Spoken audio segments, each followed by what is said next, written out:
1942 সাল 12ই মে রাত 12টা বেজে 5 মিনিট। শহরের ঠিক মাঝামাঝি একটা সুবিশাল বস্তি। সেই বস্তিরই একটা ঘরে রোজকার মতো মদ্যপান করে ঘুমোচ্ছিল একটি লোক। এমন সময়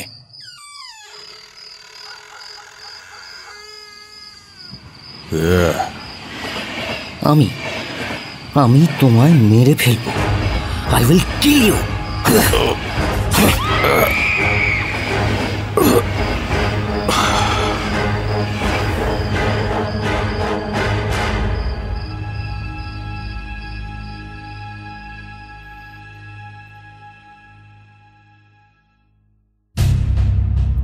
রেডিও মিলনের আজকের নিবেদন রেজিনাল্ড রোজের 12 অ্যাংরি মেন।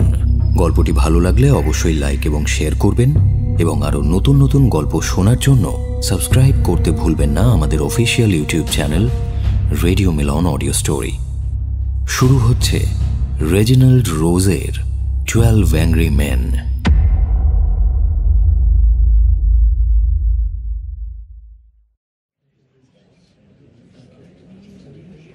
আঠেরো বছর বয়সী মাইকেল কুনিও এই অভিযোগে অভিযুক্ত যে বিগত 12ই মে রাত্রি 12টা বেজে 5 মিনিটে সে তার বাবাকে ছুরিকাঘাত করে হত্যা করেছে।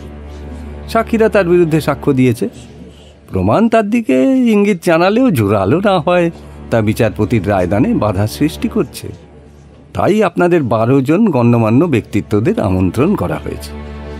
আদালতে প্রসিকিউশন আর ডিফেন্স দুপক্ষের সওয়াল জবাব আপনারা চাক্ষুষ করেছেন।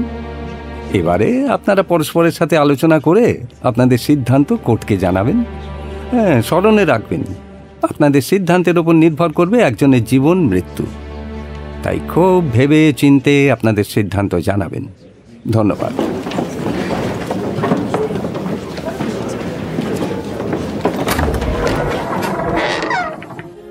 গার্ড সসম্ভ্রমে দরজা খুলে দিতেই মোট 12 জন ব্যক্তি ঘরে প্রবেশ করলেন। তাঁরা আজকের জুরির জুরার। কোর্টের এই নির্দিষ্ট কক্ষে বসে তাঁরা আলোচনা করবেন, তারপর সিদ্ধান্ত নেবেন ছেলেটি দোষী না নির্দোষ। তৃতীয়, সপ্তম আর দ্বাদশ জুরার ওয়াটার কুলার থেকে জল পান করছিলেন। সপ্তম জুরার চুইংগামের একটা প্যাকেট বের করে তাদের উদ্দেশ্যে বললেন, আপনারা কেউ চুইংগাম নেবেন? রক্ষে করুন মশাই, আমি ওসব খাই না। ঠিক আছে, তবে আমি একটা চিবাই। দেখুন, আপনারা একটা কথা বলতে চাই। বলে ফেলুন, আমি তো সমস্ত কিছু শুনতে উদ্গ্রীব হয়ে থাকি। অ্যাডভার্টাইজিং এক্সিকিউটিভদের সব কিছু শুনতে হয় মশাই। কখন কি কাজে লেগে যায় কোনো ঠিক আছে?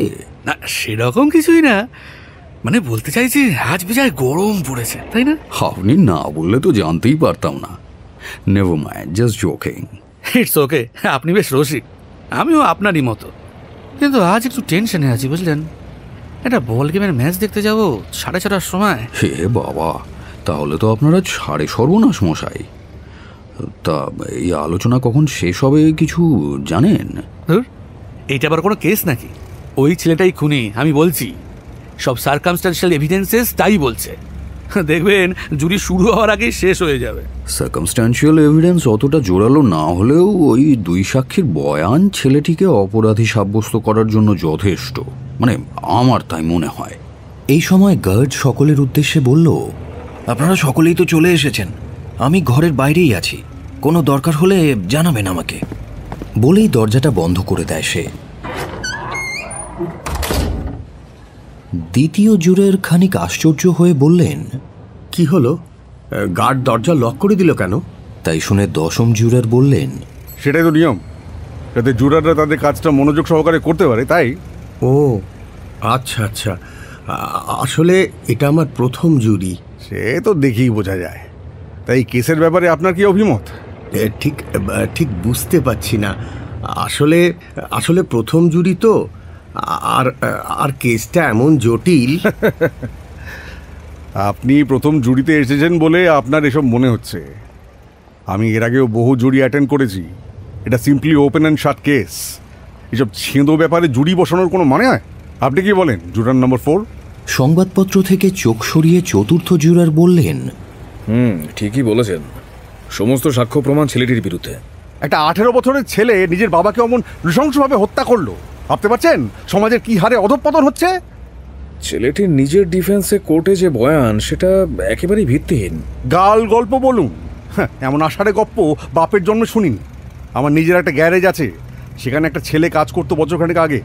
ঠিক এই ছেলেটার মতন বদ মেজাজি, এদের জাতটাই এরকম। বাই দ্য ওয়ে, আপনি খুব সুন্দর কথা বলেন, কিন্তু আপনি কি লেখক? না না, আমি একজন স্টক ব্রোকার। তবে লেখক না হলেও বই পড়ার নেশা আছে। আরে আপনারা কেউ ফ্যান অন করেননি? তাই ভাবি, বাবা এত গরম কেন? পাখা পাখা খারাপ নাকি? এতেই বোঝা যায় দেশের আইন শৃঙ্খলার কি দৈন্য দশা। হ্যাঁ, দেশের আইন শৃঙ্খলার কথা বলছেন? আমি তো ভাবছি এই গরমে ঘরে থাকবো কি করে আমরা। সংবাদপত্র অনুযায়ী আজ গরমটা অন্য দিনের তুলনায় একটু বেশিই থাকবে, তবে বিকেলের দিকে 1-2 পশলা বৃষ্টির সম্ভাবনা আছে। এবার প্রথম জুরার সকলের উদ্দেশ্যে বললেন, জেন্টলম্যান, অনেকটা সময় নষ্ট হলো, এখন আমাদের আলোচনা শুরু করে দেওয়া উচিত। যত শীঘ্রই কেসটা নিষ্পত্তি হয় ততই ভালো। Sure sure. দেখুন, আমার মনে হয় আলোচনার পাশাপাশি আমাদের সকলের মতামত জানাটাও জরুরি। তার জন্য সবথেকে ভালো উপায় হলো ভোটিং। দুটো উপায় আছে, প্রাথমিক আলোচনার পর ভোটিং, অথবা ভোটিংয়ের পর আলোচনা। আপনারা কি বলেন? কি হবে এসব করে? আরে এই কেসে এসবের কোনো মানেই হয় না। উত্তরটা কি হবে সবাই জানে, গিলটি। সে কথা আপনি বলছেন, বাকিটা কিন্তু বলেননি। ও তাই বুঝি? তা আপনি কি মনে করেন he is not guilty? Absolutely not. আমি সে কথা একবারও বলিনি। তাহলে আমি প্রত্যেকের নিজস্ব মতামত জানতে চাই। দশম জুরার আর কথা বাড়ালেন না, এক মনে পাইপে ধূমপান করে চললেন। অষ্টম জুরার বললেন, আমার মনে হয় প্রথমে ভোটিং করে তারপর আলোচনা করলে ভালো হয়, এতে করে আলোচনাটা করতেও আমাদের সুবিধা হবে। বাকিরা তার কথায় সায় দেন। বেশ, তাই হোক। জেন্টলম্যান, ভোটিংয়ে দরকার হতে পারে মনে করে আমি সঙ্গে ব্যালট পেপার এনেছিলাম। আপনারা আপনাদের মতামত লিখে আমার সামনে রাখুন, যাতে আমরা আগেই পরস্পরকে ইনফ্লুয়েন্স না করতে পারি। সেজন্যই এই সিক্রেসি বজায় রাখা। সকলে প্রথম জুরারের কথা মতো কাজ করেন। প্রথম জুরার নিজের মতামত কাগজে লিখে টেবিলের ওপর রাখেন। তারপর বাকিরাও একে একে ব্যালট পেপার রাখেন তার সামনে। তিনি একে একে সেগুলি দেখলেন, তারপর বললেন, আপনাদের মধ্যে একজন মনে করেন ছেলেটি নির্দোষ? আগে আমি লিখেছি নট গিলটি। কথাটা বলেছেন অষ্টম জুরার। আপনি মনে করেন ছেলেটি নির্দোষ? আমি ঠিক জানি না, হয়তো না। হয়তো না মানে এটা কি? হয় দোষী না হলে নির্দোষ। আমার মতে এটা জলের মতো পরিষ্কার যে ছেলেটা ওর বাবাকে নৃশংসভাবে হত্যা করেছে ছুরি মেরে। তার প্রমাণ, এভিডেন্স? এভিডেন্স? এই পুরো কেসটা স্টাডি করে আপনি এখন এভিডেন্সের কথা বলছেন? ক্রাইম সিন থেকে যে ছুরিটা উদ্ধার হয়েছে সেটা সেই ছেলেটারই। সে কয়েকদিন আগে ছুরিটা কিনেছিল। এর চেয়ে বড় এভিডেন্স আর কি হতে পারে? কিন্তু ছেলেটি তার বয়ানে জানিয়েছে যে ছুরিটা সে হারিয়ে ফেলেছিল। সেটা আপনার বিশ্বাসযোগ্য বলে মনে হয়? এর আগে অনেক জুড়িতে থেকেছি, এমন আষাঢ়ে গপ্প আগে শুনিনি। না, হয়তো সে মিথ্যে বলছে। আপনি না ভীষণ কনফিউজড। হ্যাঁ, ঠিকই বলেছেন, আমি কনফিউজড। আর সেই জন্যই তো আমি আপনাদের মতামত, আপনাদের বক্তব্য শুনতে চাই। আমার পক্ষে চটজলদি কোনো সিদ্ধান্তে আসা অসম্ভব, বিশেষ করে যখন সেই সিদ্ধান্তের উপর কারো জীবন মৃত্যু নির্ভর করছে। এটা খুনি, তার আবার জীবন মৃত্যু। ছেলেটা এখনো দোষী সাব্যস্ত হয়নি। জোরালো এভিডেন্সের অভাবে জজ সাহেব তার সিদ্ধান্ত নিতে পারেননি। আর সেই জন্যই আমাদের কি তখন থেকে এভিডেন্স করছেন? ঘটনাস্থল থেকে পাওয়া ছুরিটা ওই ছেলেটারই। কি করে বুঝলেন? ছুরিতে তো ওর ফিঙ্গারপ্রিন্ট পাওয়া যায়নি। কেন, আপনি শোনেননি পাবলিক প্রসিকিউটর কি বলল? অপূর্ব দক্ষতার সঙ্গে ছুরির বাটে থাকা ফিঙ্গারপ্রিন্ট মুছে দিয়েছে। সেটা তো তার অনুমান মাত্র। দেখুন, আপনি যাই বলুন না কেন, ছুরিটা ওই ছেলেটার, এ বিষয়ে আমি নিশ্চিত। Good point. সকলের দৃষ্টি চলে যায় চতুর্থ জুরারের দিকে। ভদ্রলোককে দেখে বেশ অভিজাত পরিবারের ভদ্র সন্তান বলেই মনে হয় সকলের। এতক্ষণ তিনি চুপচাপ সকলের বক্তব্য শুনছিলেন, এবার মুখ খুললেন। আপনি একদম ঠিক বলেছেন। ছুরিটা সত্যি ওই ছেলেটারই। কেন জানেন? কারণ ছুরিটা একটু অন্য ধরনের ছিল। ছুরির বাঁটের ডিজাইনটা একটু আলাদা। অমন রঙিন ডিজাইনওয়ালা ছুরি এ তল্লাটে আর কারোর কাছে নেই। আচ্ছা, এক সেকেন্ড।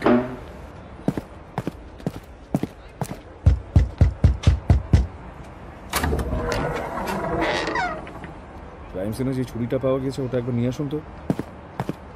গার্ডকে বললাম ক্রাইম সিন থেকে পাওয়া ছুরিটা নিয়ে আসতে। গার্ড এসে সেই ছুরিটা টেবিলের ওপর রেখে চলে যায়। ছুরির বাঁটের রংটা বড় অদ্ভুত, সবুজ আর গোলাপি রঙের মিশ্রণ, আর তার উপর অদ্ভুত সব কারুকার্য করা। এটা একটা সুইচ নাইফ। ভালো করে ছুরিটা দেখুন একবার। এমন ছুরি আমি কখনো দেখিনি। কাজেই সেই দিনই ওই ছেলেটার ছুরিটা হারিয়ে ফেলা আর ঠিক সেই দিনেই ওর বাবার খুন হওয়া, এটা একটু বেশি কাকতালীয় নয় কি?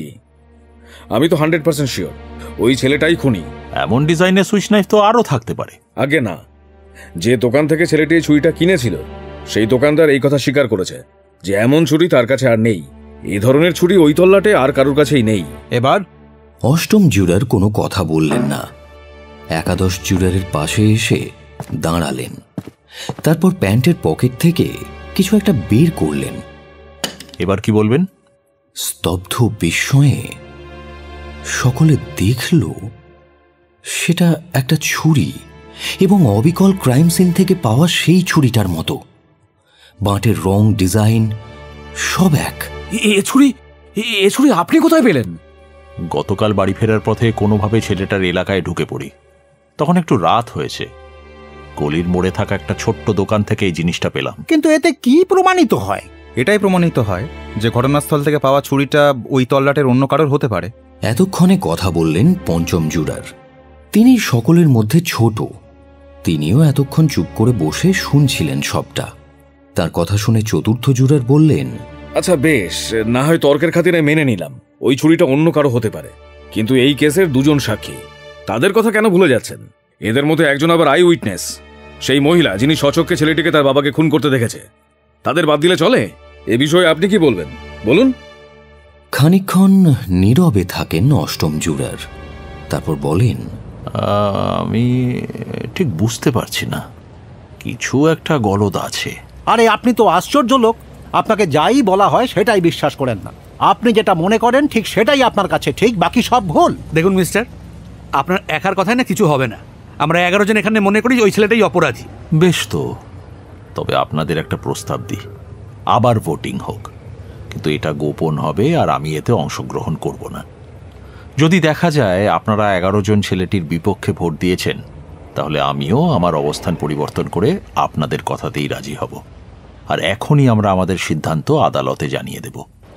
কিন্তু আপনাদের মধ্যে কেউ একজনও যদি ছেলেটির পক্ষে ভোট দেন, তাহলে আমরা এখানেই এই বিষয়ে আলোচনা শুরু করব। ঠিক আছে? এতক্ষণে আপনি একটা কাজের কথা বলেছেন। তাই হোক। যেমন কথা তেমনি কাজ। আবার সিক্রেট ভোটিং হলো। ব্যালট পেপারগুলো হাতে তুলে প্রথম জুরার গণনা শুরু করলেন। Guilty, guilty, guilty, guilty. পারবেন না, পারবেন না। কারো মত পরিবর্তন করতে আপনি পারবেন না। প্লিজ কথা বলবেন না। Guilty, guilty, not guilty. ব্যাস হয়ে গেল। কে কে সেই বেঈমান? বলুন, কে সেই বেঈমান? দেখুন, আপনি এভাবে উত্তেজিত হবেন না। ভোটিং সিক্রেট ছিল, কাজেই আমি সেই ব্যক্তির নাম প্রকাশ্যে বলতে পারবো না। আমি জানি এটা কে করেছে। উঠে দাঁড়ান তৃতীয় জুরার। সোজা এগিয়ে যান পঞ্চম জুরারের কাছে। কি মন গলে গেল তো? মানে এই লোকটার আজগুবি গপ্প শুনে মন গলে গেল, স্ট্যান্ড চেঞ্জ করলেন। কি বলছেন কি আপনি? আপনিই করেছেন, আমি জানি। খানিকক্ষণ আগে এই লোকটির বলা গল্প কথা আর আপনি সমর্থন করছিলেন। আমি আমার অবস্থান পাল্টাইনি। আপনি চেঞ্জ করেছেন। আপনি, আপনার কোনো অধিকার নেই আমার সঙ্গে এইভাবে কথা বলা। থামুন, আপনারা দুজন শান্ত হয়ে বসুন, প্লিজ প্লিজ শান্ত হয়ে বসুন। এই সময় উঠে দাঁড়ালেন নবম জুরার। তিনি বেশ বয়স্ক। বয়সের ভারে উঠে দাঁড়াতে তার কিঞ্চিত কষ্ট হলো। জেন্টলম্যান, আমি সমস্যার সমাধান করে দিচ্ছি। ছেলেটির পক্ষে ভোট আমি দিয়েছি। কেন? কারণ আমি এই ভদ্রলোকের সঙ্গে একমত। একবার আলোচনা না করে একজনের জীবন মৃত্যুর ফয়সালা করাটা আমাদের উচিত হবে না। সেই জন্যে আমি এই ভদ্রলোকের সঙ্গে আলোচনায় সহযোগিতা করতে চাই।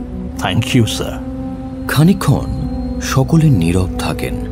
এই সময় প্রথম জুরার জিজ্ঞেস করেন, এখন আমাদের কি করণীয়?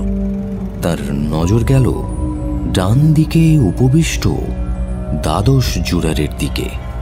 অন্যমনস্কভাবে টেবিলে রাখা নোটপ্যাডের ওপর পেন্সিল দিয়ে আঁকি বুকি কেটে চলেছেন তিনি। তার উদ্দেশ্যে তিনি বললেন, আমাদের তাহলে এখন কি করণীয়? আপনি কিছু বলতে চান? হ্যাঁ, কিছু বলছিলেন? আপনি কোনো প্রস্তাব দিতে চান যে কিভাবে আমরা আলোচনা শুরু করতে পারি? ইয়েস, আমার মাথায় একটা আইডিয়া এসেছে। আমরা প্রত্যেকে যদি 2 মিনিট সময় নিয়ে আমাদের কথাগুলো এই ভদ্রলোককে বোঝানোর চেষ্টা করি, না মানে আপনাদের কোনো অসুবিধে না থাকলে আর কি, আমি সেটাই বলতে চাইছি। অতি উত্তম প্রস্তাব। তাহলে আমি সিরিয়ালি সকলকে জিজ্ঞাসা করছি। প্রথমেই আমার পালা। আমার এ বিষয়ে কিছুই বলার নেই। আপনি বলবেন? আমি না, মানে আমার সেভাবে কিছু বলার নেই। ঠিক আছে, ঠিক আছে, বসে পড়ুন। একটা গুরুত্বপূর্ণ বিষয় নিয়ে আমি বলতে চাই। যে কারণে ছেলেটির উপর আমার সন্দেহ দৃঢ় হয়েছে, সেই বৃদ্ধের সাক্ষ্য। ওই বাপ ছেলের ঘরের ঠিক নিচে সেই বৃদ্ধের ঘর। ওই বৃদ্ধের কথা অনুযায়ী যেদিন ছেলেটির বাবা খুন হয়, সেদিন রাত ঠিক 12:05 সে ওপরের ঘর থেকে বাপ ছেলের উঁচু স্বরে কথোপকথন শুনতে পায়। তারপরেই ছেলেটির একটা চিৎকার কানে আসে, আই উইল কিল ইউ। সাথে সাথে মেঝেতে কিছু একটা পড়ে যাওয়ার শব্দ হয়। তখন সে দৌড়ে গিয়ে তার দরজা খুলে হলওয়ের শেষ প্রান্তে এসে দেখে সিঁড়ি দিয়ে নেমে ছেলেটা ছুটে বাইরে পালিয়ে যাচ্ছে। বৃদ্ধ দেখেছে, মাইন্ড ইট। তারপরে পুলিশ আসে এবং ওপরের ঘরে গিয়ে দেখতে পায় ছেলেটির বাপের মৃতদেহ। তার বুকে ছেলেটার সেই ছুরিটা আমূল বিদ্ধ হয়েছিল। আলো আঁধারির মধ্যে বৃদ্ধ ছেলেটিকে পরিষ্কার চিনতে পারলেন? কেন পারবে না, কেন পারবে না শুনি। বুড়োটা ছেলেটাকে খুব ভালো করেই চিনত। বেশ, নেন স্যার, এবার আপনি বলুন। চতুর্থ জুরার এবার উঠে দাঁড়ালেন, বললেন, এই ভদ্রলোক যা বললেন তার সঙ্গে আমি একমত। এবার আমি হত্যার আগের এবং পরের কিছু ঘটনার উপর আলোকপাত করব। প্রথমত, ছেলেটি আদালতে স্বীকার করেছে হত্যার দিন রাত 8টার সময় সে তার বাবার সঙ্গে ঝগড়া করে। ঝগড়া করে নয়, মার খেয়ে। ছেলেটি তার বাবার কাছে মার খেয়েছিল। ঝগড়া আর মার খাওয়ার মধ্যে তফাৎ আছে। অবশ্যই আছে। ছেলেটি তার বাবার কাছে মার খেয়ে বেরিয়ে যায় রাত 8টার সময়। বাড়ি থেকে বেরিয়ে এই ছেলেটি প্রথমে যায় সেই দোকানে যেখান থেকে ছুরিটা সংগ্রহ করে সে। Switch knife. একদম, সুইচ নাইফ। এই সুইচ নাইফ কোনো সাধারণ ছুরি নয়, সেটা আপনারা দেখেছেন। এরপর আসি সেই দোকানদারের কথায়। সে ছেলেটিকে আইডেন্টিফাই করেছে, আর এও জানিয়েছে সেই সুইচ নাইফ তার কাছে একটাই ছিল। এরপর রাত 8:45 নাগাদ ছেলেটি একটা হোটেলে যায়, যেখানে 3 বন্ধুর সঙ্গে তার দেখা হয়। ঠিক 1 ঘন্টা সে সেই হোটেলে থাকে। এই সময় ছেলেটার কাছে সেই ছুরিটা তার বন্ধুরাও দেখে। আদালতে সেই 3 বন্ধু ছুরিটা আইডেন্টিফাই করতে পেরেছে। তারপর রাত 10টা নাগাদ ছেলেটি বাড়ি পৌঁছয়। ব্যাস, ঠিক এরপর থেকে ছেলেটির কথা আর পুলিশের বয়ানে পার্থক্য দেখা যায়। ছেলেটির বক্তব্য অনুযায়ী সে বাড়িতে রাত 11:30 পর্যন্ত ছিল। তারপর নাইট শোতে ফিল্ম দেখতে সে পুনরায় তার বাড়ি থেকে বেরোয়। ফিল্ম দেখে যখন বাড়ি ফেরে তখন বাজে রাত 3টে। সেখানেই সে তার বাবার মৃতদেহ দেখতে পায় এবং পুলিশ তাকে অ্যারেস্ট করে। স্বাভাবিকভাবেই এবার প্রশ্ন উঠবে, সেই ছুরিটার কি হলো? সে তো ছুরিটা কিনেছিল তার এক বন্ধুকে গিফট করবে বলে, তাই না? ছেলেটি জানিয়েছে তার প্যান্টের পকেটটা ছিঁড়ে গিয়েছিল কোনো কারণে, সে বুঝতে পারেনি। কোনোভাবে সেই ছুরিটা পকেট থেকে পড়ে যায় এবং সে সেটিকে হারিয়ে ফেলে। কিন্তু ছেলেটির এই কথা একেবারে যুক্তিসঙ্গত নয়। এছাড়া নাইট শোতে সিনেমা শুরু হয় 9টা কি 10টার সময়, ঠিক আছে? তবুও সেই ফিল্ম যত বড়ই হোক না কেন রাত 1:30টার মধ্যে শেষ হয়ে যায়। কিন্তু ছেলেটি বাড়ি এলো কখন? রাত 3:15 সময়। তাহলে সে এতক্ষণ কি করছিল? হ্যাঁ, ছেলেটার বক্তব্য সে তার ছুরি খুঁজছিল। ঘটনাগুলোর নিরিখে সার্কামস্ট্যান্সেস খুঁটিয়ে দেখে আমার মনে হয় ছেলেটিই অপরাধী। সে সিনেমা দেখতে গিয়েছিল, অথচ কেউ তাকে সিনেমা হলে ঢুকতে বা বেরোতে দেখেনি। রাত্রি 11:30টার সময় বা 1:30টার সময় লোকজন তো তেমন কেউ থাকে না, তাই না দেখার সম্ভাবনাই বেশি। আপনি মাঝখানে ইন্টারাক্ট কেন করছেন? না, দ্যাটস অল রাইট। আপনার কথায় যুক্তি আছে, কিন্তু সিনেমাটা দেখার পরপরই তাকে গ্রেফতারের পর জেরার সময় সিনেমার কলাকুশলীদের নাম তো দূরে থাক, সিনেমার নামটা পর্যন্ত বলতে পারেনি সে। তার ঠিক কয়েক ঘন্টা পূর্বে তার বাবা তাকে অশ্রাব্য গালিগালাজ করে মারধর করেছিল। খুব স্বাভাবিক সে ডিস্টার্ব ছিল। আচ্ছা, এমন পরিস্থিতিতে আপনি মনে রাখতে পারতেন? অবশ্যই পারতাম। গত সপ্তাহে আজকের দিনে আপনি কি করছিলেন? আমি আমার স্ত্রীর সঙ্গে একটা অনুষ্ঠানে গিয়েছিলাম। আর 2 সপ্তাহ পূর্বে ঠিক আজকের দিনে? একটা সিনেমা দেখতে গিয়েছিলাম। আমার স্ত্রী এক প্রকার বাধ্য হয়ে নিয়ে গিয়েছিল আর কি। সে তো খুবই ভালো। আমার স্ত্রী আবার এসব সিনেমা থিয়েটারের ধারে কাছে যায় না। তা কোন সিনেমা? বিরক্ত হয়ে দশম জুরার বলে ওঠেন, আপনি এসব কি উল্টোপাল্টা প্রশ্ন করছেন? সে উনি জিজ্ঞেস করতেই পারেন। নাম, সেই সিনেমাটার নামটা ঠিক মনে আসছে না। আসলে একটা ব্যাপারে একটু টেনশনে ছিলাম। থেমে যান চতুর্থ জুরার। তার কপালে বিন্দু বিন্দু ঘাম। অষ্টম জুরারের মুখে হাসি। তার মানে টেনশন বা কোনো কারণে ডিস্টার্ব থাকলে কোনো সিনেমার নাম বা কলাকুশলীর নাম মনে নাও থাকতে পারে, রাইট? হতে পারে ছেলেটা হয়তো ফিল্মটা মন দিয়ে দেখেনি, সে হয়তো অন্যমনস্ক ছিল। It's possible. আর সেই মহিলা যে ওই কেসের আই উইটনেস? আপনি আপনার নম্বর অনুযায়ী বলুন প্লিজ। আরে থামুন তো মশাই, আমি জুরার নাম্বার 8-এর কাছে জানতে চাই তিনি সেই আই উইটনেস মহিলা সম্বন্ধে কি মনে করেন। ওই ভদ্রমহিলার বাড়ি এবং ছেলেটির বাড়ির মাঝখানে একটা রেলওয়ে ট্র্যাক আছে। যখন হত্যাকাণ্ডটা তিনি দেখছিলেন তখন একটা ট্রেন সশব্দে ছুটে চলেছিল তার সামনে। সেই চলন্ত ট্রেনের শেষ 2টি কম্পার্টমেন্টের জানলার মধ্যে দিয়েই ঘটনাটা তিনি দেখেছিলেন। তাতে কি হয়েছে? হতেই পারে। আর তাছাড়া কোর্টে এটা প্রমাণ হয়ে গেছে যে যদি ট্রেনটা যাত্রীশূন্য থাকে এবং আলোগুলো নেভানো থাকে তাহলে তার 2টি জানলার মধ্যে দিয়ে এপার ওপারের ঘটনা খুব সহজেই দেখা যায়। আপনি কিছু বলতে চান জুরার নাম্বার 5? আগে না। এবার উঠে দাঁড়ালেন ষষ্ঠ জুরার। আমি বেশি কিছু বলবো না। আসলে আমি এই হত্যাকাণ্ডের কারণটা খোঁজার চেষ্টা করছি। সেই বৃদ্ধের বক্তব্য, সে ছেলেটি ঘর থেকে খুব উচ্চস্বরে কথোপকথনের আওয়াজ পেয়েছে, আর ঠিক পর মুহূর্তেই 2বার থাপ্পড় মারার শব্দ তার কানে আসে। তারপরেই ছেলেটিকে হনহনিয়ে বেরিয়ে যেতে দেখে সে। কিন্তু তাতে কি প্রমাণ হয়? না মানে এতে কিছু প্রমাণ হয় না। আমি আসলে বলতে চেয়েছিলাম যে মানে আমি বলি, আপনি হয়তো এটা বলতে চাইছেন যে এই ঝগড়ার চড়মারাটা একটা কারণ হতে পারে, তাই তো? দেখুন, ছেলেটা শৈশব থেকেই বাবার কাছে মারধর খেয়েছে। ওর কাছে এই চড় থাপ্পড় খুব সাধারণ, বলা ভালো দৈনন্দিন একটা ব্যাপার ছিল। আমার মনে হয় না কেবল 2টো চড়ের জন্য সে তার বাবাকে খুন করবে। হয়তো ওই 2টো থাপ্পড় ও সহ্যের বাঁধ ভেঙে দিয়েছিল। আফটার অল সবারই সহ্যের একটা সীমা থাকে। এবার জুরার নাম্বার 7, আপনার কিছু বলার থাকলে বলুন। কি বলবো ঠিক বুঝতে পারছি না। না মানে এর আগেও তো কথাগুলো বহুবারই আমরা শুনেছি। এনিওয়েজ, যে যাই বলুক, ছেলেটাই খুনি। ছেলেটার রেকর্ডের বিষয় ধরা যাক। 10 বছর বয়সে সে তার শিক্ষককে ইঁট ছুঁড়ে মারে। 15 বছর বয়সে তাকে রিফরমেটরি স্কুলে আটক রাখা হয়। খুবই বদরাগী বদমেজাজি হয়ে ওঠে সে। মারামারি আর ছুরি চালনায় তার জুড়ি মেলা ভার। এবার বুঝলেন তো জুরার নাম্বার 8? এই হচ্ছে আপনার সুবোধ নির্দোষ বালকের মহান কীর্তিকলাপের ফিরিস্তি। আপনি মানুন আর নাই মানুন, ওই ছেলেটাই খুনি। আমি মানি না ঠিকই, কিন্তু আপনি নিশ্চয়ই মানেন যে কোনো কিছুই এমনি এমনি হয় না। সব কিছুর পিছনেই একটা কারণ থাকে। 8 বছর বয়সে ছেলেটি তার মাকে হারায়। এই সময় একজন বাবার উচিত সন্তানের মায়ের সেই শূন্যস্থান পূরণ করা, কিন্তু ছেলেটির বাবা তা করেনি। সে তাকে মারধর করেছে, নানা রকম অকথা কুকথা শুনিয়েছে। এই সবের জন্য ক্রমে ছেলেটি হয়ে যায় বদরাগী, রুক্ষ মেজাজের। পারিপার্শ্বিক পরিস্থিতি একটা মানুষের মনে যথেষ্ট প্রভাব ফেলে। তাই ছেলেটি বদমেজাজি। রিফরমেটরি স্কুলে তাকে আটক রাখা হয়েছে। শুধুমাত্র এই সব কারণে তাকে হত্যাকারী বলতে আমি পারবো না। I am sorry. আর যে 2জন সাক্ষীর কথা এখানে বলা হচ্ছে তারা তো ভুল হতে পারে। দাঁড়ান। What do you mean by ভুল হতে পারে? তাহলে তো সাক্ষী রাখার কোনো প্রয়োজনই নেই। আমি শুধু এটাই বলতে চাই, সাক্ষীরা মানুষ, তাদেরও ভুল হতে পারে। Excuse me? নিন, আর কি আলোচনা করার আছে তাড়াতাড়ি করুন। দাঁড়ান প্লিজ। একজন টয়লেটে গিয়েছেন। আমার মনে হয় একটু বিরতি নেওয়া যেতেই পারে, অনেকেই ক্লান্ত। পঞ্চম জুরারের কথা মতো সাময়িক বিরতি নেওয়া হয়। সপ্তম এবং অষ্টম জুরার বেসিনের কাছে এসে দাঁড়ান। সপ্তম জুরার জিজ্ঞেস করেন, আপনি সেলসম্যান? আগে না, আমি একজন আর্কিটেক্ট।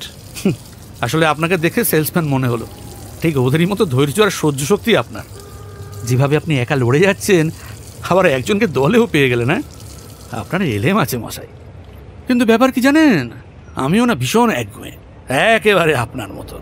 আমার স্ট্যান্ড আপনি চেঞ্জ করতে পারবেন না সেলসম্যান। সেটা সম্পূর্ণ আপনার ব্যক্তিগত ব্যাপার, আমি তাতে হস্তক্ষেপ করার কে বলুন? ইতিমধ্যে তাদের কাছে এগিয়ে আসেন ষষ্ঠ জুরার। তিনি একটা সিগারেট ধরিয়ে বললেন, কেন জেদ ধরে বসে আছেন বলুন তো? ছেলেটি হত্যাকারী, মেনে নিন বিষয়টা। কি করি বলুন, আসলে আমি এখনো পুরোপুরি নিশ্চিত হতে পারছি না। বুঝতেই তো পারছেন, আমাদের প্রত্যেকের একটা নিজস্ব কাজ আছে, যেগুলো ছেড়ে আমরা এই জুরিতে এসেছি। এই মুহূর্তে আমি শুধু একটা জিনিসই ভাবছি, আজকের সিদ্ধান্তের উপর একটি ছেলের জীবন মৃত্যু নির্ভর করছে। কাজেই সেটাকে মাথায় রেখে একটা দিন কষ্ট করতে আমি রাজি আছি। এই বলে হাঁটতে হাঁটতে অষ্টম জুরার এসে দাঁড়ান কোর্টরুমের জানালার সামনে। সেখানে তখন দাঁড়িয়ে আছেন পঞ্চম জুরার। মনে হচ্ছে বৃষ্টি আসবে। হ্যাঁ, কিন্তু তাতেই বা কি, গরম তো এক ফোঁটাও কমেনি। তা যা বলেছেন, বরং আরো গুমোট হয়ে উঠেছে চারপাশটা। চলুন বসা যাক। সকলে এসে স্বস্থানে বসলেন। জুরার নাম্বার 1 বললেন, আর কিছু আপনাদের বলার থাকলে বলুন। ষষ্ঠ জুরার অষ্টম জুরারকে বললেন, আমি একটা কথা জিজ্ঞেস করতে চাই আপনাকে। নির্দ্বিধায় বলুন। খুনটা যদি ছেলেটা না করে থাকে, তাহলে কে করেছে? আমার মতে ছেলেটার কাছে তার বাবাকে খুন করার একটা জোরালো কারণ, আইনি ভাষায় যাকে কি যেন বলে, হ্যাঁ, মোডাস অপারেন্ডি। সেই স্ট্রং মোডাস অপারেন্ডি ছেলেটার কাছে ছিল। এবার তর্কের খাতিরে যদি ধরা যায় ছেলেটা খুন করেনি, তাহলে করেছে কে? কেউ তো আর এমনি এমনি। তার সন্ধান করা আমাদের কারোরই কাজ নয়। ছেলেটি যদি নির্দোষ প্রমাণিত হয়, তাহলে পুলিশ ফার্দার ইনভেস্টিগেশন করবে। ভদ্রলোক কিন্তু মন্দ বলেননি। ছেলেটা যদি খুনি না হয়, তবে কে খুনি? আর কেনই বা সে খুন করেছে? কোনো কারণ ছাড়া কেউ তো লোকটিকে খুন করবে না, তাই না? ওয়েল, কারণ নিশ্চয়ই ছিল।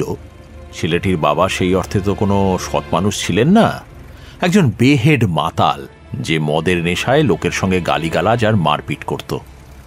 একজন তো লোকটির কাছে গুরুতর আহত পর্যন্ত হয়। কাজেই তার শত্রুর অভাব তো ছিল না। হ্যাঁ, এই একটা কথায় আমি আপনার সঙ্গে একদম একমত। ছেলেটির বাপও আরেকটি নমুনা। আরে যার বাপ এরকম, তার ছেলে তো এরকমই হবে, ছোট লোক। ওর বাপ একদিকে ঠিক কাজ করত। অমন বখাটে ছেলেকে এইভাবেই শায়েস্তা করা উচিত। শুধু ওরা দুজন নয়, ওই এলাকার এই তল্লাটের প্রত্যেকটা মানুষ ওরকম। প্রত্যেকটা মানুষ। ওই এলাকাটা অপরাধের আতুর ঘর। এরকম এলাকা আরো বহু রয়েছে আমাদের দেশে। সরকারের উচিত এদের বিরুদ্ধে একটা জোরালো স্টেপ নেওয়া। কিন্তু না, কেন নেবে? ভোট ব্যাংক বলে কথা। আমার মনে হয় আলোচ্য বিষয় থেকে আমরা অনেকটা দূরে সরে যাচ্ছি। ছেলেটি দোষী না নির্দোষ সেটাই বিচার্য। একটা অস্বাস্থ্যকর পরিবেশে ছেলেটা জন্ম হয়েছে, এটা বাস্তব। আপনি বা আমি তার পরিবর্তন করতে পারবো না। কাজেই তার জীবন ইতিহাস চর্চা করাটা নিরর্থক। আমি একটা কথা অনেকক্ষণ ধরে ভাবছি। ছেলেটি যে কায়দায় ছুরি দিয়ে খুন করেছে, তা নিয়ে যথেষ্ট সন্দেহ আছে আমার। ছেলেটির উচ্চতা 5 ফুট 1 ইঞ্চি, আর লোকটা মানে বাবার উচ্চতা 5 ফুট 8 ইঞ্চি। লোকটির বুকে আঘাত করা হয়েছে এমনভাবে, দেখলে মনে হবে আততায়ীর হাতে ধরা ছুরিটা তার বুকে সজোরে নেমে এসেছে ওপর দিক থেকে। কিন্তু ছেলেটির উচ্চতা তার চেয়ে ছোট, তার পক্ষে এভাবে খুব হতে পারে। আমি দেখাচ্ছি, দেন। ছুরিটা দ্বিতীয় জুরারের কাছ থেকে নিলেন তৃতীয় জুরার। আপনি একবার আসবেন প্লিজ। অষ্টম জুরার উঠে গেলেন। আমি আপনার থেকে উচ্চতায় অনেক ছোট, ঠিক? হ্যাঁ। এই সময় তৃতীয় জুরারের হাত ওপরে ওঠে এবং তারপরেই তীব্র গতিতে নেমে আসে অষ্টম জুরারের বুকের কাছে। রিল্যাক্স রিল্যাক্স, কিছু হয় না। আপনার কোনো আঘাত লাগেনি তো? বিন্দুমাত্র না। তাহলে আপনারা দেখলেন এইভাবে খুনটা হয়েছে। বাহ, তাহলে তো এই ব্যাপারে সন্দেহের কোনো অবকাশই নেই। এবার এগিয়ে আসেন পঞ্চম জুরার। আপনি ছুরিটা ওইভাবে ধরেছিলেন কেন? কেন মানে? ছুরির বাঁটটা ওইভাবে ধরলে তো হাতের কবজির উপর চাপ পড়বে। তা কি করা যাবে বলুন? কবজিতে চাপ পড়বে বলে কি আর খুনি খুন করবে না? না, করবে না, অন্তত ছেলেটি করবে না। তার মানে ছেলেটা ছুরি চালাতে ওস্তাদ, ও এইভাবে খুন করতেই পারে না, কারণ ওই সুইচ নাইফ দিয়ে খুন করার একটা আলাদা কায়দা হয়, সেটা আমার জানা আছে। ওই ছেলেটারই মতো আমারও জন্ম হয়েছিল একটা স্লাম এরিয়াতে। এরকম সুইচ নাইফ দেখেই আমি বড় হয়েছি। এসবের মাঝেই কষ্টে সৃষ্টে লেখাপড়া শিখি, সেজন্যই হয়তো এইসব জিনিসকে আমি ঘৃণা করি। যাই হোক, এই সুইচ নাইফ নিয়ে ওপরে হাত তুলে আপওয়ার্ড ডিরেকশন থেকে আক্রমণ করা হয় না, বরং সোজাসুজি করা হয়। সেই হিসেবে লোকটির পেটে ছুরিটা বিদ্ধ থাকা উচিত ছিল। আমার মনে হয়, হ্যাঁ বলুন, মনে হয় খুনটা এমন কেউ করেছে যে এই ছুরির ব্যবহার জানেই না। মানে কি বলতে চাইছেন আপনি? যা বলেছি আপনি সেটা শুনেছেন। শুনুন, আমার কথাটা শুনুন, এইভাবে ভিড় করবেন না প্লিজ। আপনারা আপনাদের জায়গায় বসুন, বসুন বসুন বসুন প্লিজ, বসুন। আমি আমার স্ট্যান্ড চেঞ্জ করছি, নট গিলটি। দেখুন, সব ফ্যাক্টস আপনার সামনে আছে, সাক্ষ্য প্রমাণ সব ছেলেটার বিরুদ্ধে। আর এই লোকটা ইনি একটা বদ্ধ উন্মাদ। এনার কথা শুনে এত বড় ভুল সিদ্ধান্ত নেবেন না। আমার যা বলার আমি বলেছি। এই সময় দ্বাদশ জুরার উঠে দাঁড়িয়ে বলে উঠলেন, এক্সকিউজ মি, আমিও আমার স্ট্যান্ড চেঞ্জ করছি, নট গিলটি। ডিসকাস্টিং! আপনারা শিক্ষিত লোক, আমার ভাবতে অবাক লাগছে। এবার একাদশ নম্বর জুরার উঠে দাঁড়িয়ে বললেন, একটা বিষয়ে আমার খটকা লাগছে। ছেলেটা যদি ওর বাবাকে খুন করে পালিয়ে গিয়েই থাকে, তাহলে আবার ক্রাইম সিনে ফিরে এসেছিল কেন? কারণ খুন করার পরপর ছেলেটার মনে ধরা পড়ার ভয় এতটাই ছিল যে সে তখন ঘটনাস্থল থেকে পালিয়ে যায় এবং পরে তার বাবার বুকে বিদ্ধ হওয়া সেই ছুরিটা নিতে আবার সে ফিরে আসে। সরি, আপনার যুক্তির সাথে ঠিক সহমত হতে পারলাম না। ছেলেটার মনে ভয় ছিল?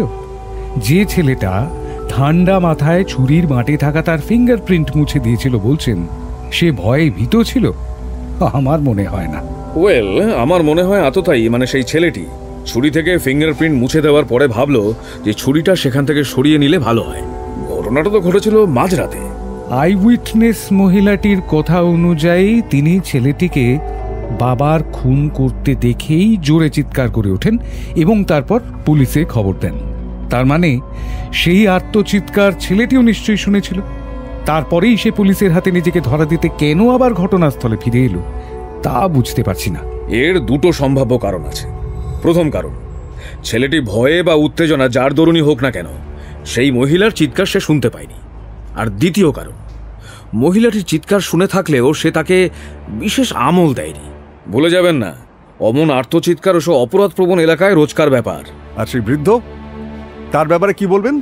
উনি শোনেননি ছেলেটির চিৎকার, আমি তোমায় মেরে ফেলবো, আর ঠিক তারপরে একটা কিছু মেঝেতে পড়ে যাওয়ার শব্দ কানে আসে। কি বলুন, উনি শোনেননি ছেলেটার আওয়াজ? বৃদ্ধ এমনটা বলেছেন? বলেছে মানে সত্যি। কারো কোনো কথার কোনো মূল্য নেই আপনার কাছে। আপনি যেটা ভাবছেন সেটাই শুধু সত্যি। আমার মনে হয় না বৃদ্ধ কিছু শুনেছেন। উঠে দাঁড়ান অষ্টম জুরার। কারণ আদালতে বৃদ্ধ স্বীকার করেছেন যখন তিনি সেই আওয়াজ শোনেন তখন একটা ট্রেন তীব্র গতিতে ছুটে চলেছিল। আপনাদের মধ্যে এমন কেউ আছেন যার বাড়ি স্টেশনের পাশে বা যার বাড়ির সামনে দিয়ে ট্রেন যায়? কারোর এমন অভিজ্ঞতা আছে? আমার আছে। এবার উঠে দাঁড়ালেন ষষ্ঠ জুরার। আমি পেশায় একজন হাউস পেন্টার। একটা বাড়ি পেন্ট করার জন্য আমি সেখানে 3 দিন ছিলাম। বাড়িটার ঠিক বাঁ দিকেই রেলওয়ে ট্র্যাক ছিল। ট্রেন যাওয়ার সময় কিছু শোনা যেত কি?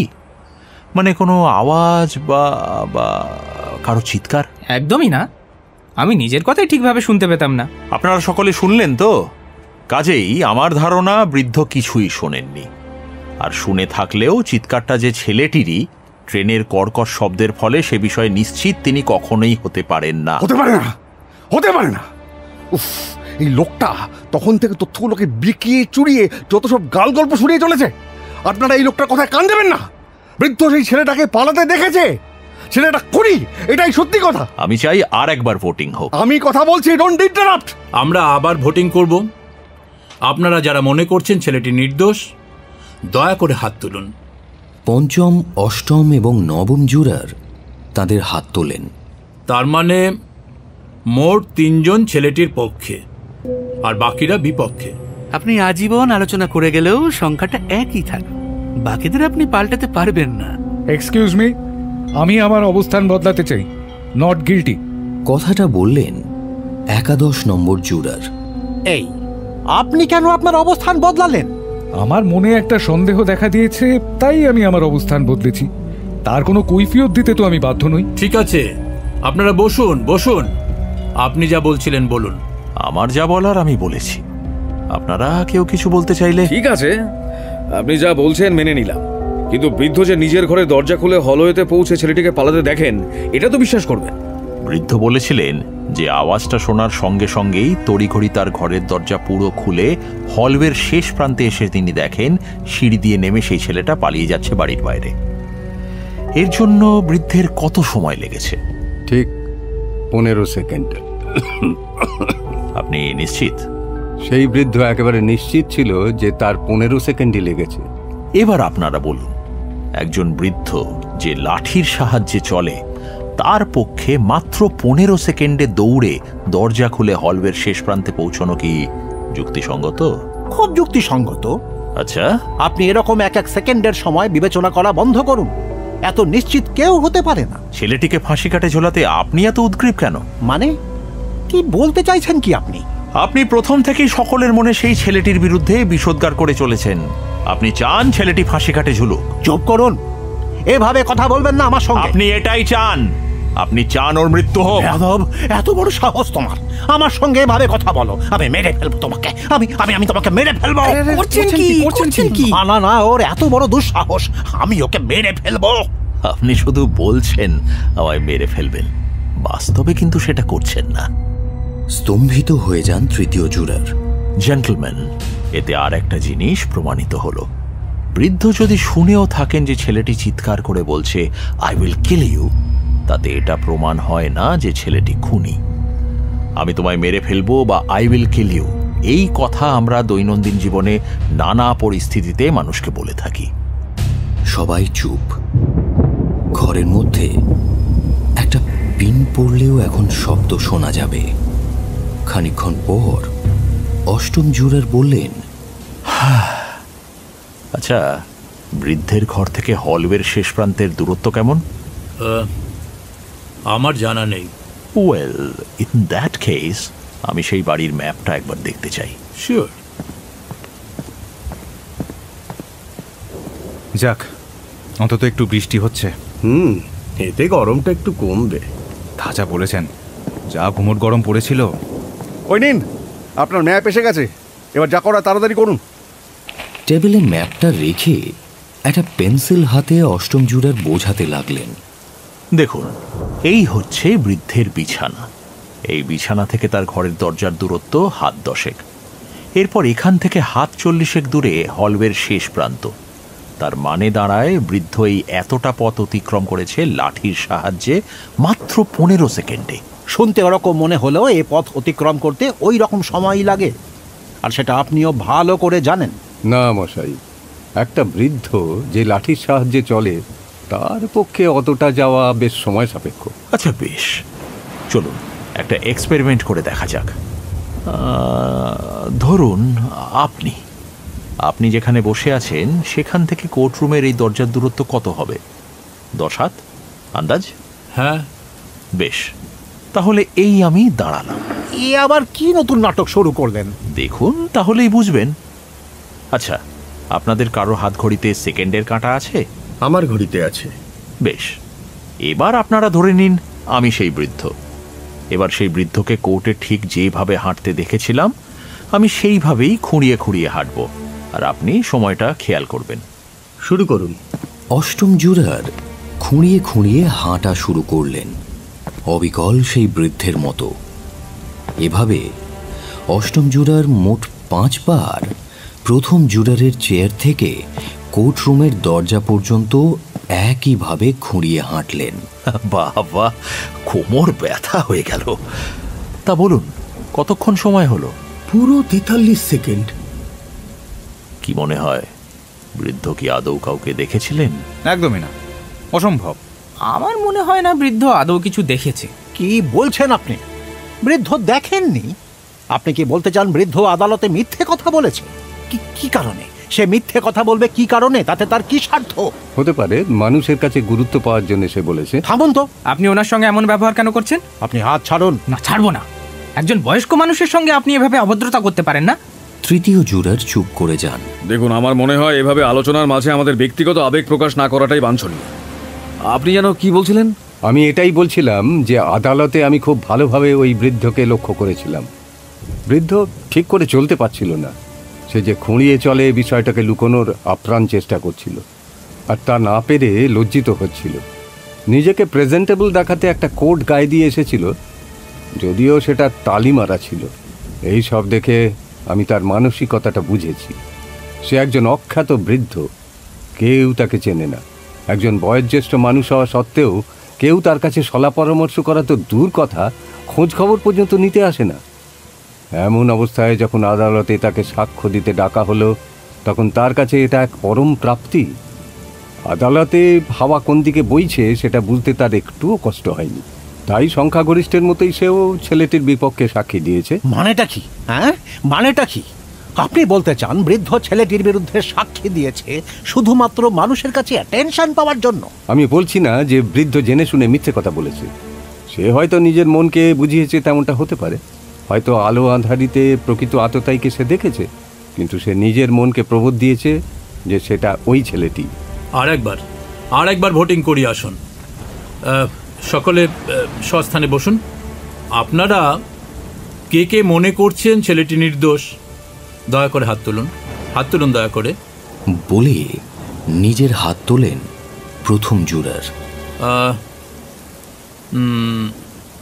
Not guilty. এবার পঞ্চম, অষ্টম, নবম, একাদশ এবং দ্বাদশ জুরার ছাড়াও দ্বিতীয় এবং ষষ্ঠ জুরারও নিজেদের হাত তোলেন। সপ্তম জুরার নিজের হাত ঘড়িটা একবার দেখে বললেন, ম্যাচ শেষ।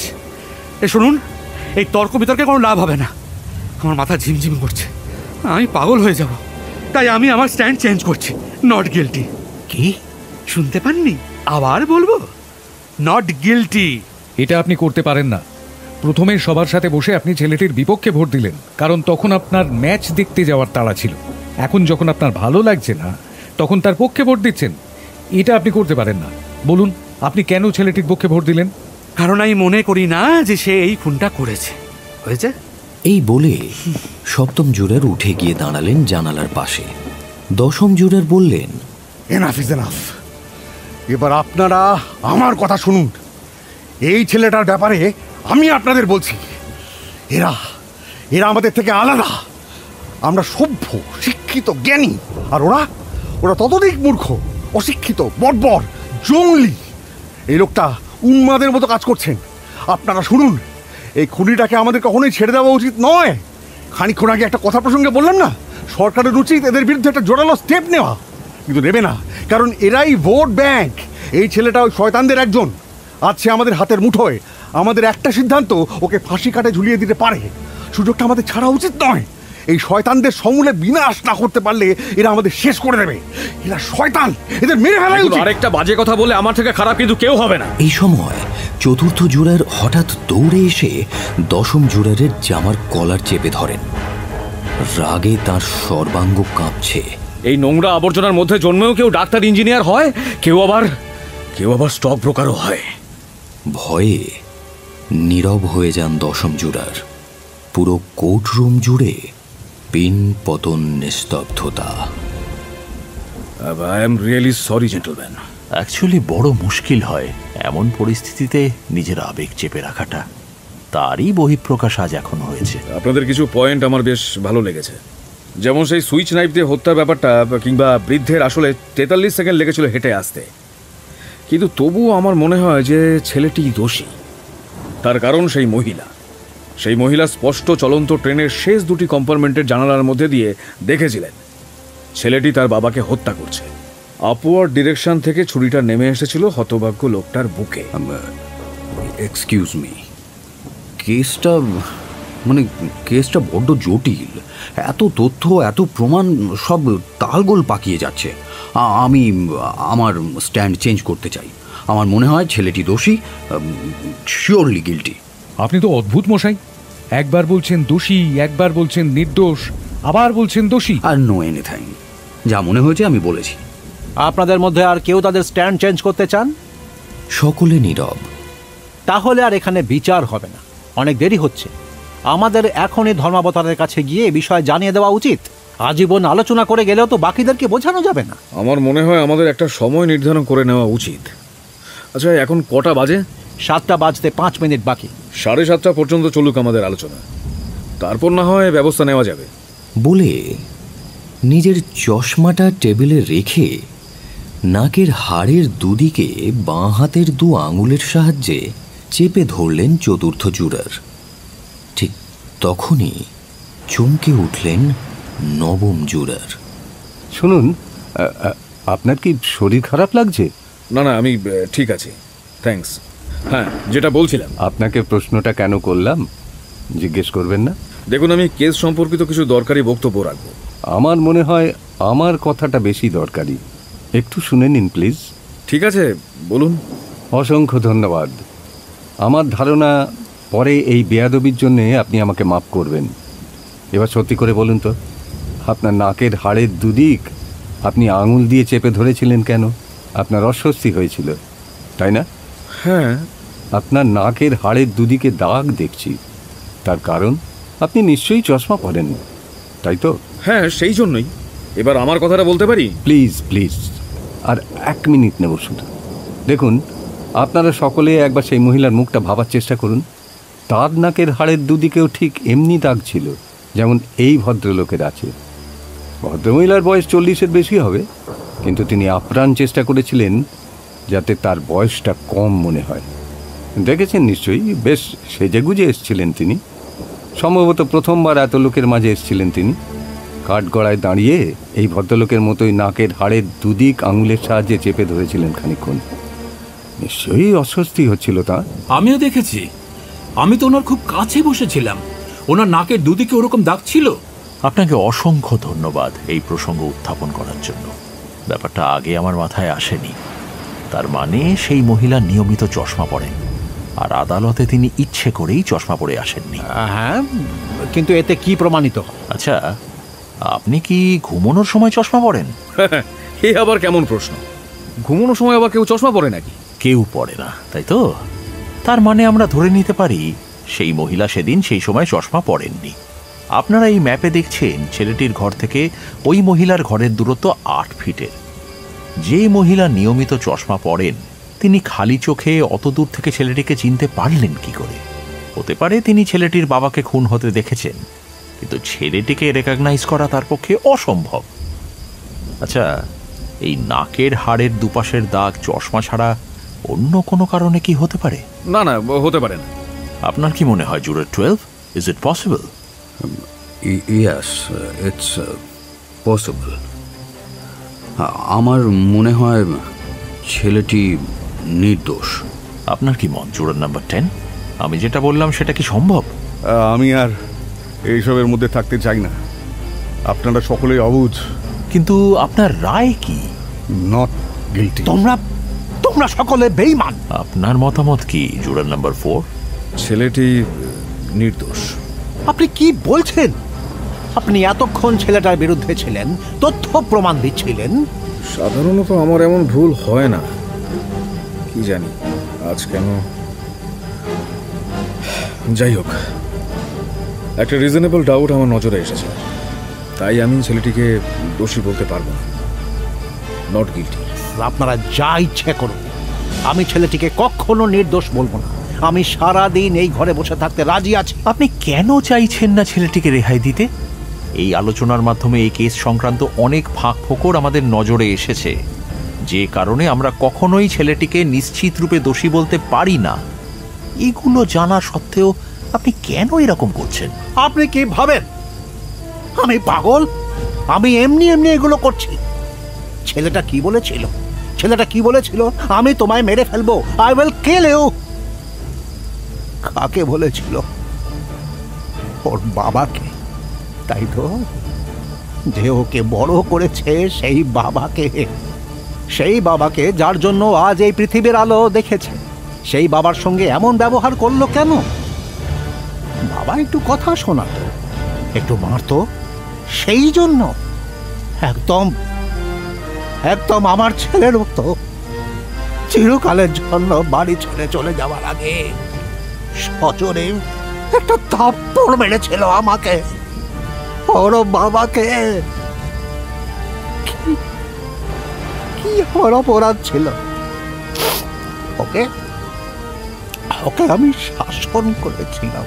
সবাই একরকম হয় না। নিঃসন্দেহে নিজের বাবাকে এরকম কথা বলা ছেলেটির উচিত হয়নি, কিন্তু তার মানে তো এই নয় যে সে খুনি।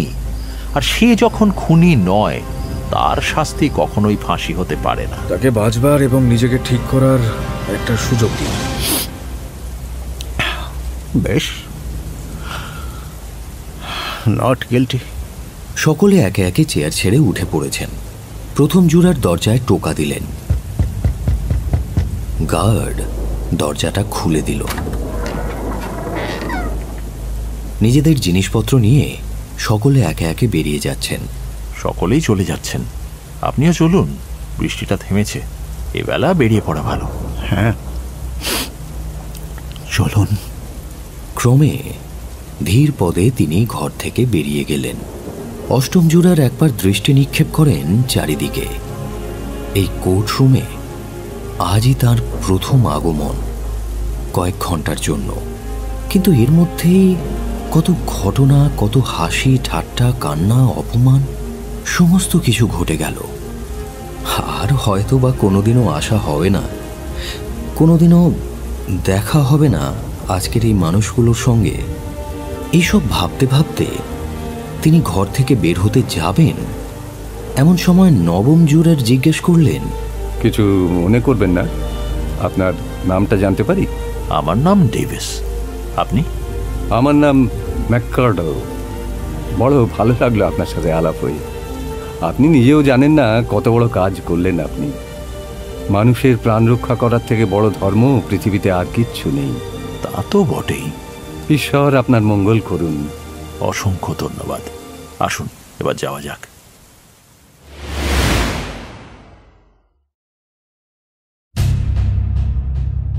এতক্ষণ আপনি শুনছিলেন রেজিনাল্ড রোজের 12 angry men, only on radio Milan audio story.